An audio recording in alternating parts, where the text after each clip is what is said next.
আমি আলোচনা করব 11 থেকে 20তম গ্রেড ইংলিশ বিষয়ের আলোচনার বিষয়বস্তু।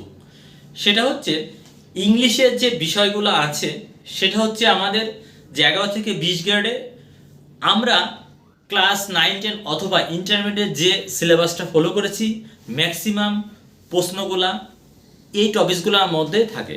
যেমন প্রথম হচ্ছে আমি আলোচনা করতে চাই রাইট ফ্রম ভার্ব, আমাদের একটা কমন বিষয়। তারপর হচ্ছে আমাদের কি অ্যাপ্রোপ্রিয়েট প্রিপোজিশন, একদম মুখস্থ আইটেম। আর একটা হচ্ছে কি আমাদের ফ্রেজ অ্যান্ড ইডমস, সেটা একটা মুখস্থ আইটেম। আর একটা ব্যাপার হচ্ছে আমাদের কিছু বিষয় আছে যে মেকিং সেন্টেন্স। আপনি আস্তে আস্তে মেকিং সেন্টেন্সের ব্যাপারটা আমরা একটা ওয়ার্ড দেওয়া থাকবে, তার মিনিং করে আমাদের মেকিং সেন্টেন্স করতে হবে। তা এটা যদি আমরা ট্রাই করি, এটা আমরা আস্তে আস্তে এগুলো পেরে যাব। এরপরে আমাদের কি আসবে, আমাদের আসবে হচ্ছে ট্রান্সফার অফ সেন্টেন্স, যেটা আমাদের 9-10 অথবা ইন্টারমিডিয়েট একটা সিলেবাসে থাকে। তা আমি বলতে চাই আরেকটা বিষয় থাকবে, সেটা হচ্ছে ফোকাস রাইটিং। এটা আপনি ডে বাই ডে যদি ট্রাই করেন তাহলে অবশ্যই সাকসেস হবেন।